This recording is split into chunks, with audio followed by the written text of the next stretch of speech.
இவன் Tokyo railway ஸ்டேஷன்ல train ஏற வந்திருக்கான். இவனுக்கு எதிர் பிளாட்ஃபார்ம்ல ஒரு பொண்ணு தயங்கி ஹேட்ட மறைச்சுக்கிட்டு நடந்து வந்துட்டு இருக்கான். இந்த பொண்ணு எங்கேயோ பார்த்த மாதிரி இருக்கு. இவனும் கொஞ்சம் க்ளோஸ்ல போய் பாக்குறான். அதுக்குள்ளே ஒரு ட்ரெயின் கிராஸ் ஆயிருது. அந்த பொண்ணை காணும். ட்ரெயின் ஏறி போயிட்டா போல. தென் இவன் ஒரு ட்ரெயின்ல ஏர்போர்ட்டுக்கு போய் பிளைட் ஏறி கொச்சிக்கு போயிட்டு இருக்கான். ஐ மீன் ஜப்பான்ல உள்ள ஒரு கொச்சிக்கு போயிட்டு இருக்கான். அப்படியே 2 வருஷத்துக்கு முன்னாடி நடந்த பிளாஷ்பேக் பத்தி ஹீரோ வாய்ஸ் ஓவர்ல சொல்றான். 2 வருஷத்துக்கு முன்னாடி நம்ம ஹீரோ பார்ட் டைமா ஒரு ரெஸ்டாரண்ட்ல வேலை பார்த்துட்டு இருக்கான். அவன் ஃப்ரெண்ட் போன் பண்ணி கொஞ்சம் ஸ்கூலுக்கு வரையான்னு கூப்பிட அவனும் வேலையை விட்டுட்டு சைக்கிள் எடுத்துட்டு ஸ்கூலுக்கே போயிடுறான். என்னடா விஷயம், அங்க ஆபீஸ்ல ஒரு பொண்ணு காந்திருக்காளா, அவ டோக்கியோல இருந்து டிரான்ஸ்பர் ஆகி நம்ம ஸ்கூல்ல தான் அடுத்த செமஸ்டர் சேர போறா, அதுவும் என் கிளாஸ்ல சேர போறான்னு சொல்றான். இதான் என்ன இருக்கு, அது வழக்கமா நடக்கிறதானே, இதை சொல்றதுக்கு நீ கூப்பிட்டேன்னு ஹீரோ கேட்கிறான். நான் தான் அவளுக்கு ஸ்கூல்ல சுத்தி காமிச்சிருங்கிறான். நீ என்ன ஸ்டூடெண்ட் கவுன்சில், உனக்கு உண்மையிலே அவளை பிடிச்சிருக்கா? யாருக்குதான், அவ எவ்வளவு அழகா இருக்கா பாருடா. அப்படியா, அவ திரும்பி இருக்கிறதுனால எனக்கு ஒண்ணுமே தெரியல. சரி வா நம்ம கிளம்போன்னு 2 பேருமே காரிடோர்ல நடந்து போயிட்டு இருக்காங்க. அங்க உள்ள நோட்டீஸ் போர்ட்ல ஹவாய் ட்ரிப் பத்தி போட்டிருக்காங்க. இந்த டூருக்கு வேற பணம் சேர்த்தாவணும்னு சொல்லிட்டு ஹீரோ சைக்கிள் எடுக்கிறதுக்காக போறான். அப்படியே 1 வருஷத்துக்கு முன்னாடி இவங்க 2 பேரும் எப்படி ஜூனியர் ஸ்கூல்ல ஃப்ரெண்ட் ஆனாங்க அதை பத்தி நினைச்சு பாத்துக்கிட்டே போறோம். ஜூனியர் ஸ்கூல்ல இந்த வருஷம் டூர் கேன்சல், அதனால அடுத்த வருஷம் நீங்க சீனியர் கூட நீங்க ஒண்ணா சேர்ந்து போகலாம்னு அனௌன்ஸ் பண்றாங்க. இதனால எல்லா ஸ்டூடெண்ட்ஸும் கடுப்பாகி ஸ்டாஃப் ரூம்ல டீச்சர்ஸ் கிட்ட சொல்லி ரெக்வெஸ்ட் பண்றாங்க.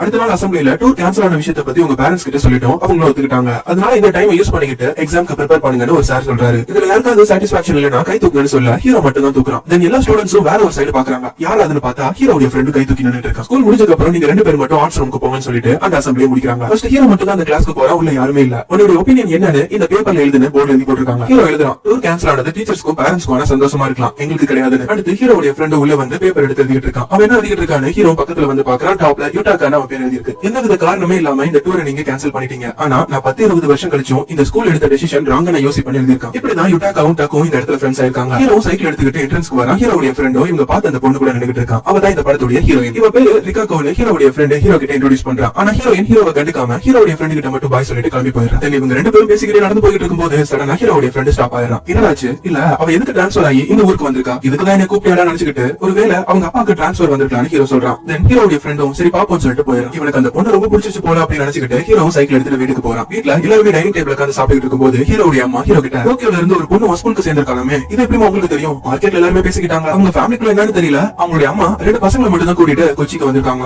ஒருவேளை அவங்க ஹஸ்பண்ட் கூட டிவோர்ஸ் ஆயிருந்திருக்கலாம் ஹீரோ சொல்லிட்டு தூங்க போயிடும். ஸ்கூல்ல ஹீரோனுடைய கேரக்டர் யார்கிட்டயும் அவ்வளவா பேச மாட்டா, கொஞ்சம் திமிருத்தனம் சீன் போடுவா. ஆனா ஸ்போர்ட்ஸ்ல செமையா விளையாடுறா, ஸ்டடீஸ்ல கிரேட் ஏறிக்கிட்டே போகுது. 1 மாசம் கழிச்சு ஸ்டூடெண்ட்ஸ் எல்லாருமே ஹவாய்க்கு டூர் போய் நல்லா என்ஜாய் பண்றாங்க. ஹீரோவும் அவன் ஃப்ரெண்ட்ஸ் கிட்ட பேசிட்டு ரூமுக்கு போயிட்டு இருக்கான். அப்ப யாரோ அவனை கூப்பிடுற மாதிரி பொண்ணு குரல் கேக்குது. யாருன்னு பார்த்தா ஹீரோயின். உன்கிட்ட இருந்து கொஞ்சம் பணம் கிடைக்குமா, ஏன்னா டூருக்கு வரும்போது என் பணம் ஃபுல்லா தொலைஞ்சு போயிருச்சு. ஒரு நாள் உன் ஃப்ரெண்ட் நீ பார்ட் டைமா ரெஸ்டாரண்ட்ல வேலை பாக்குறேன்னு சொன்னா, அதனால தான் உன்கிட்ட கேட்டேன்னு சொல்ல ஹீரோ கொஞ்சம் யோசிச்சு பார்த்துட்டு அவ கேட்கிற அமௌண்ட்டே கொடுக்குறான். காரி ஆனோன்னு அவள அதை வாங்கிட்டு எந்திரிச்சு ஒரு தேங்க்ஸ் கூட சொல்லாம இந்த விஷயத்தை யார்கிட்டயும் சொல்லிடாத, என் கைக்கு பணம் வந்தோன்னா அவன்கிட்ட தந்துறேன்னு சொல்லிட்டு போயிடுறான். பரவாயில்ல எப்ப தர முடியுதோ அப்ப தந்த போதும் அப்படின்னு சொல்லிட்டு ஹீரோ உட்கார்ந்திருக்கான். இவனுக்கு ஆப்போசிட்ல ஹீரோவுடைய ஃப்ரெண்ட் இதை பார்த்துட்டு அவன் பக்கத்துல வரான். அவளுக்கு என்னை பத்தி தெரிஞ்சிருக்கு, 2 பேரும் டேட்டிங்லாம் போயிருக்கீங்களோ? டேட்டிங்கா இல்லடா, ஒரு நாள் நாங்க 2 பேரும் படம் பார்த்துட்டு ஒரு ரெஸ்டாரண்ட்டை கிராஸ் பண்ணி வந்தோம், அப்பதான் அவனை பத்தி சொன்னேன். ஓஹோ, இல்ல அவளுடைய பணம் டூர்ல தொலைஞ்சு போயிருச்சான், அதனாலதான் அவ கேட்ட அமௌண்ட் நான் கொடுத்தேன்னு ஹீரோ சொல்றான். ஐயோ சரி ட்ரெஸ் மாத்திட்டு வா, நம்ம 2 பேரும் ஊர் சுத்தி பாப்போம் அப்படின்னு சொல்லிட்டு 2 பேரும் போறாங்க. சாயங்காலம் போல ஒரு பார்ட்டி நடக்குது. ஹீரோ கிட்ட வந்து நான் யார்கிட்டயும் சொல்லிடாதுன்னு உங்ககிட்ட சொல்லிட்டு போனோம்ல, எதுக்கு உன் ஃப்ரெண்ட் கிட்ட சொன்னேன்? அவன் நல்ல பையன், வேற யார்கிட்டயும் சொல்ல மாட்டான், அதுக்கு பணம் வாங்கினதெல்லாம் பத்தி சொல்லிருக்க, நீ ஒரு வாட்டர் வாயின்னு சொல்லிட்டு போயிடா. தென் அந்த டூர் முடிஞ்சு அடுத்த டைம் ஸ்டார்ட் ஆயிருது. இப்போ ஹீரோயின் ஹீரோ கிட்ட எல்லாம் பேசுறது இல்ல, அவ யுமிங்கிற ஒரு பொண்ணு கூட ஃப்ரெண்ட் ஆகி அவ கூட மட்டும் தான் பேசிட்டு சுத்திட்டு இருக்கா. ஹீரோயின் ஹீரோ கிட்ட பணம் வாங்கி 3 மாசம் ஆயிருச்சு, இன்ன வரைக்கும் தரவே இல்ல. அவனும் கேட்கல, ஒருவேளை மறந்து பாலோ அப்படின்னு இவனு யோசிச்சுட்டு இருக்கான். அந்த டைம்ல ஹீரோனுடைய ஃப்ரெண்ட் யுமி போன் பண்றான். இந்த சிச்சுவேஷன்ல உனக்கு மட்டும் தான் கால் பண்ண முடியும், முதல்ல என்ன விஷயம் சொல்லு. ரிகாகவும் நானும் ஒசாகால நடக்கிற ஒரு இசை நிகழ்ச்சி பாக்கிறதுக்காக ஏர்போர்ட்டுக்கு போயிருந்தோம். அங்க வந்து நின்னுகிட்டு திடீர்னு நம்ம 2 பேரும் டோக்கியோ போறோம்னு பிளான் மாத்திரா. டோக்கியோக்கு வேற 2 டிக்கெட் எடுத்தாச்சு, 2 நாள் போறோம், எங்க போனா என்னன்னு அவ ஒரு ரீசன் வேற சொல்றான். இதுக்காக எங்க அம்மா கிட்ட போய் எல்லாம் சொல்லிட்டு இருக்க முடியாது, அப்போ நீ போகாத, அங்க இருந்து கிளம்பிடு, அவ மட்டும் தனியா போய்கிட்டு. அதுவும் முடியாது, அவங்க அம்மா நான் அவ கூட போறதுனால தான் அவளை அலோவ் பண்ணிருக்காங்க. இப்போ நான் என்னதான் பண்றது?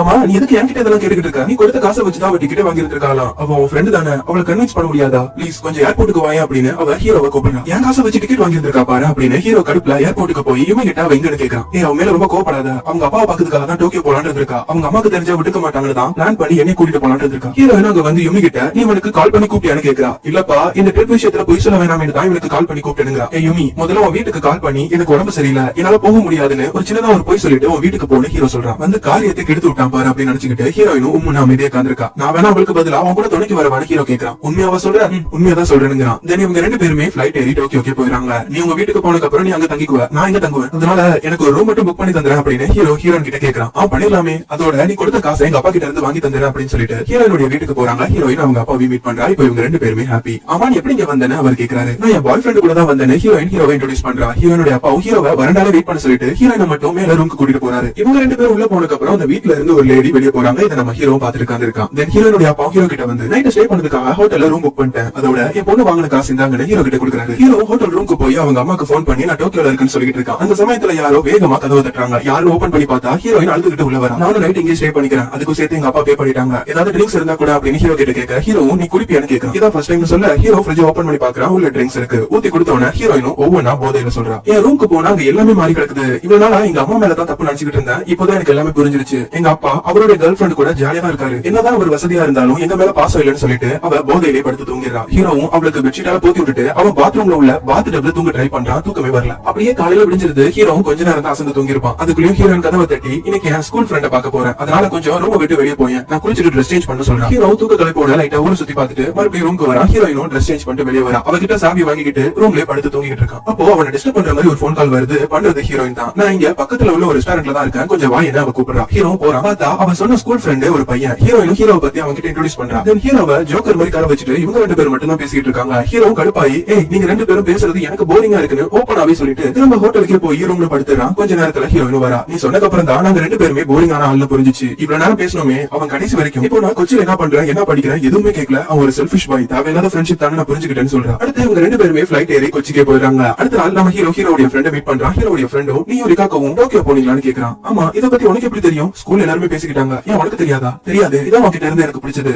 மத்தவங்க எல்லாம் எப்படி பேசினா என்ன, நானும் ரிகாக்கவும் அவங்க அப்பா பார்க்க தான் டோக்கியோ போனோம், இதுவும் எனக்கு தெரியும். அது எப்படி யாரு யூமி சொன்னாலா? நான் அதுக்கு அவகிட்ட இருந்து கேட்டு தெரிஞ்சுக்கணும். நான் ஸ்ட்ரைட்டா ரிகாக்கோ கிட்டே கேட்டேன்னு சொல்றான். ஏன்னா காலையில போல ஹீரோடைய ஃப்ரெண்டும் ஹீரோயின் கிட்ட நடந்த விஷயத்தெல்லாம் பத்தி கேட்கறான். அதுக்கு அவளும் நானும் டக்கு டோக்கியோல ஒரே ஹோட்டல்ல தான் இருந்தோம், அதுக்கு என்னங்கிறா. அதுக்கு ஹீரோடைய ஃப்ரெண்ட் நான் உன்னை லவ் பண்றேன்னு சொல்றான். எனக்கு இந்த ஊர் பசங்களும் எனக்கு சுத்தமா பிடிக்கல, அதனால திரும்பவும் அந்த வார்த்தையை சொல்லிடாதன்னு சொல்லிட்டு அவ கோச்சிக்கிட்டு போயிடறான். ஹீரோ கடுப்புல ஹீரோயின் கிளாஸ்க்கு போய் அவளை தனியா கூப்பிட்டு வச்சு பேசுறான். நீ எதுக்கு நம்ம ரெண்டு பேருமே டோக்கியோ ஹோட்டல்ல ஒன்னா தங்கி இருந்ததை பத்தி என் ஃப்ரெண்டு கிட்ட சொன்னேன், இதனால எல்லாருமே என்னதான் தப்பா டார்கெட் பண்றாங்க. நான் உனக்காக கஷ்டப்பட்டு இருக்கேன், ஆனா நீ ரொம்ப மோசம்னு சொல்ல டக்குனு ஹீரோயின் ஹீரோவை கண்ணத்துல அரைஞ்சிடா. பதிலுக்கு ஹீரோவும் ஹீரோயின் அரைஞ்சிடா. நீ விசுவாசமான ஃப்ரெண்டு போதுமான்னு சொல்லிட்டு கோச்சிக்கிட்டு போயிடறான். ஒரு நாள் ஸ்கூல்ல கல்ச்சரல் ஃபெஸ்டிவல் நடக்குது. அதெல்லாம் முடிஞ்சதுக்கு அப்புறம் ஸ்கூல்ல கிளீன் பண்ண ஆரம்பிக்கிறாங்க. அதுல நம்ம ஹீரோ குப்பையெல்லாம் எடுத்துட்டு ஒரு இடத்துல கொட்ட வரான். அந்த இடத்துல ஹீரோயின் அவ கிளாஸ் பொண்ணுங்க எல்லாம் அவளை சுத்தி வளைச்சு அவ ஆட்டிடியூட் பிடிக்கலன்னு அவளை திட்டிட்டு இருக்காங்க. ஒரு பொண்ணு அவளை அடிக்க போறதுக்குள்ள வலூர் மாதிரி முகத்தை வச்சதுனால அத்தனை பேருமே அந்த இடத்த விட்டு போயிடறாங்க. ஹீரோ பார்த்தும் கேஷுவலா வந்து குப்பையை கொட்டுறான். இதை நம்ம ஹீரோயின் பார்த்துட்டு நீங்க இங்கதான் இருந்தியான்னு கேட்கறா. அதுக்காக அதுல ஒரு பொண்ணு அழுவ வச்சிருப்பா, பரவாயில்லையே நீ அத்தனை பொண்ணுங்களே சமாளிச்சுட்டா அப்படின்னு சொல்லிட்டு இருக்கும்போது டக்குனு ஹீரோயின் ஹீரோவை கண்ணத்துல அரைஞ்சி நீ தாண்டா மோசம் சொல்லிட்டு அவ அழுதுட்டே கோச்சிட்டு போயிடறான். ஹீரோடைய ஃப்ரெண்ட் இதை பார்த்துட்டு ஹீரோ கிட்ட ரிகாக்கோ எதுக்கு அழுதுட்டு போறான்னு கேட்கறான். அதுக்கு ஹீரோ நடந்த விஷயத்தான் சொல்லும்போது டக்குனு ஹீரோடைய ஃப்ரெண்டும் ஹீரோவை கண்ணத்துல அரைஞ்சிட்டு நீ ஒரு முட்டாள்னு சொல்லிட்டு போயிடறான். அடுத்த நாள் எப்போதும் போல எல்லாமே நார்மலா இருந்தா நான் நினைச்சேன். ஆனா அவங்க ரெண்டு பேர்கிட்டயும் பேசிக்காமலே ஸ்கூல் கிராஜுவேட் ஆகி நான் டோக்கியோல உள்ள காலேஜ்ல ஜாயின் பண்ணிட்டேன். ரிகாக்கோ கொச்சின்ல உள்ள யூனிவர்சிட்டியில சேர்ந்துட்டா. என் ஃப்ரெண்ட் யூட்டாக்கா வேற ஒரு ஊருக்கு போயிட்டான்னு சொல்லி இந்த பிளாஷ்பேக்கையும் முடிச்சு நம்ம ஹீரோ கொச்சி ஏர்போர்ட்டுக்கே வந்து சேர்ந்துறான். பாஸ்ட் லைஃப்ல நம்ம ஃப்ரெண்ட்ஸ் கூட போட்ட சின்ன சின்ன சண்டைகள்லாம் ஃபியூச்சர்ல சேஞ்ச் ஆக சான்ஸ் இருக்கலாம். அது மாதிரி தான் நம்ம ஹீரோடைய ஃப்ரெண்ட் தான் ஹீரோவை ஏர்போர்ட்டுக்கு கார் எடுத்துட்டு வந்து அவனை பிக்கப் பண்ணிட்டு அவன் வீட்டுல போய் விடுறான். டேய் நல்லா ரெஸ்ட் எடுத்துட்டு சீக்கிரமா ரீயூனியன் ரெடியா இருந்து சொல்லிட்டு ஹீரோடைய ஃப்ரெண்ட் போயிடுறான். சாயங்காலம் அவங்க ரெண்டு பேருமே ஃப்ரீயா சன்செட்டை பாத்துக்கிட்டு பேசிக்கிட்டு இருக்காங்க. ஹீரோடைய ஃப்ரெண்டும் நாளைக்கு கோவத்துல தான் உன்னை அரைஞ்சிட்டேன், சாரி பரவாயில்ல விடான்னு சொல்லிட்டு இவங்க ரெண்டு பேரும் ஸ்கூல் ரீயூனியன் பார்ட்டிக்கு போறாங்க. அங்க எல்லாருமே திரும்ப அவங்க ஃப்ரெண்ட்ஸை பார்த்த சந்தோஷத்துல அந்த பார்ட்டி என்ஜாய் பண்ணிட்டு இருக்காங்க. ஹீரோ கிளாஸ்ல உள்ள ஒரு பொண்ணு ஹீரோ கிட்ட ரிகாக்கோ கிட்டயும் இந்த ரீயூனியனை பத்தி சொல்லிட்டேன், ஆனா அவளை காணமே சொல்லி வெயிட் பண்ணிட்டு இருக்காங்க. ஹீரோயின் ஃப்ரெண்ட் யூமி அங்க வந்துடுறா. ஆனா கடைசி வரைக்கும் ஹீரோயின் அந்த ரீயூனியனுக்கு வரவே இல்ல. ஹீரோவும் அவன் ஃப்ரெண்ட்ஸ் ஒரு 5 பேரும் பேசிக்கிட்டு நடந்து போயிட்டு இருக்காங்க. அப்பதான் ஹீரோ யூமி கிட்ட ஒன்னு கேட்கறான், நீ ரிகாக்கோவை இடையில எப்பயாவது பாத்தியா? ஆமா பார்த்தேன், அவளும் ரீயூனியனுக்கு வருவான்னு நினைச்சா ஏன் வரலன்னு தெரியல. எனக்கு இப்பதான் அவளுக்கு ஞாபகம் வருது, டோக்கியோல அவளுக்கு பிடிச்ச ஒரு ஆளை பார்க்க போறேன்னு சொன்னா, ஆனா அது யாருன்னு தெரியல. அவங்களுக்கு பாத் டப்ல தூங்க பிடிக்கும்னு சொன்னோட ஹீரோடைய ஃப்ரெண்டும் அது ஹீரோன்னு புரிஞ்சுக்கிட்டு லைட்டா ஸ்மைல் பண்றான். அப்போ டோக்கியோ ரயில்வே ஸ்டேஷன்ல பார்த்தது கண்டிப்பா ஹீரோயின் தான் ஹீரோ புரிஞ்சுக்கிட்டு அவ கூட டைம் ஸ்பெண்ட் பண்ண டேஸ் எல்லாம் நினைச்சு பாக்குறான். ஒரு நாள் டோக்கியோ ரயில்வே ஸ்டேஷன்ல ஹீரோ மறுபடியும் எதிர் பிளாட்ஃபார்ம்ல ஹீரோயினை பாத்துறான். இதனால அன்னைக்கு மாதிரி ஒரு ட்ரெயின் கிராஸ் ஆகுது. ஹீரோ வேகமா அந்த பிளாட்ஃபார்ம் ஓடி போய் ஹீரோயினை க்ளோஸ்ல பாத்துறான். தென் ஹீரோயினும் ஹீரோவை பார்த்து ஸ்மைல் பண்றா. இதுலயே அவங்களுடைய காதல் தெரியுது. இதோட தி ஓஷன் வேவ்ஸ்ங்கிற இந்த பாடத்தையும் முடிக்கிறாங்க. சோ இந்த வீடியோ